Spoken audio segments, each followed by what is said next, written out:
ഞാനൊരു വീട്ടമ്മയാ. അറിയാലോ എൻ്റെ ആ സമയത്തെ അവസ്ഥ ടീച്ചറമ്മയ്ക്ക് അറിയാലോ. അത്ര ഇതായിട്ട് ഞാൻ നിന്നിരുന്ന ഞാൻ, എനിക്ക് എൻ്റെ ഹസ്ബൻഡ് തരുന്ന ഇത് മാത്രമേ ഉള്ളായിരുന്നു.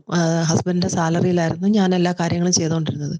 ഇവിടെ റെന്റ് ഹൗസിലാണ് താമസിക്കുന്നത്. പക്ഷേ അപ്പോഴും ഞാൻ വിഷ്വലൈസ് ചെയ്ത് ഞാനിങ്ങനെ കാണുന്നുണ്ടായിരുന്നു.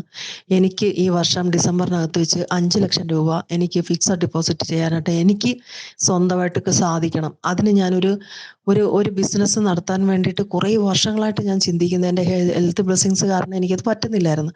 അപ്പോൾ അങ്ങനെ ചെയ്തിട്ടാണെങ്കിലും അതല്ലാതെ ഹസ്ബൻഡ് തരുന്നതിനകത്തുനിന്ന് ഞാൻ മാറ്റി വെച്ചിട്ടാണെങ്കിലും ഏത് രീതിയിലെങ്കിലും എനിക്ക് ഈ വർഷം ഡിസംബറിനകത്ത് വെച്ച് എനിക്ക് 5,00,000 രൂപ ഫിക്സഡ് ഡെപ്പോസിറ്റ് ചെയ്യാൻ സാധിച്ചതിന് നന്ദി എന്ന് പറഞ്ഞിട്ട് ഞാൻ ഗ്രാറ്റിറ്റ്യൂഡ് വോക്ക് ചെയ്യുന്ന സമയത്തും ഞാൻ പറയുമായിരുന്നു.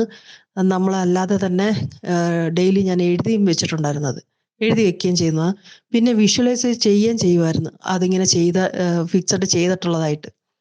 എന്തായാലും ഈ ഡിസംബർ ഇപ്പം ഇന്ന് 22-ാം തീയതിയായി. 18-ാം തീയതിയോടുകൂടി, ഡിസംബർ 18-ാം തീയതിയോടുകൂടി എനിക്ക് 5,00,000 രൂപ ഫിക്സഡ് ഡെപ്പോസിറ്റ് ചെയ്യാൻ പറ്റി. താങ്ക് യു ടീച്ചറമ്മ. എനിക്ക് പറഞ്ഞിട്ട് എനിക്ക് പറയാൻ പറ്റുന്നില്ല. സന്തോഷം വരുന്നു, കണ്ണീരും വരുന്നു. സത്യം പറഞ്ഞ ഞാനൊരു വീട്ടമ്മയായിട്ടിരുന്നിട്ട് എനിക്ക് അത്രയും കാര്യം ചെയ്ത് കിട്ടിയതെന്ന് പറയുമ്പോഴത്തേക്ക് ടീച്ചറമ്മ നിർബന്ധമായിട്ടും ഈ മെസ്സേജ് വേണമെങ്കിൽ സിൽവർ ഗ്ലാസ്സിൽ ഇട്ട് കൊടുക്കണം കേട്ടോ. എന്താണെന്ന് വെച്ചാൽ എന്നെപ്പോലെ വീട്ടമ്മമാരായിട്ടിരിക്കുന്നവർ എന്ത് ചെയ്യും, എങ്ങനെ ചെയ്യും എന്ന് അറിയാൻ വയ്യാതിരിക്കുന്ന ഒത്തിരി പേരുണ്ടല്ലോ. അപ്പോൾ അവർക്കൊരു പ്രചോദനം ആയിക്കൊള്ളട്ടെ. എന്താണെന്ന് വെച്ചാൽ ടീച്ചറമ്മ പറയുന്ന ഒരു കാര്യം മാത്രമാണ് ഞാൻ ചെയ്തത്.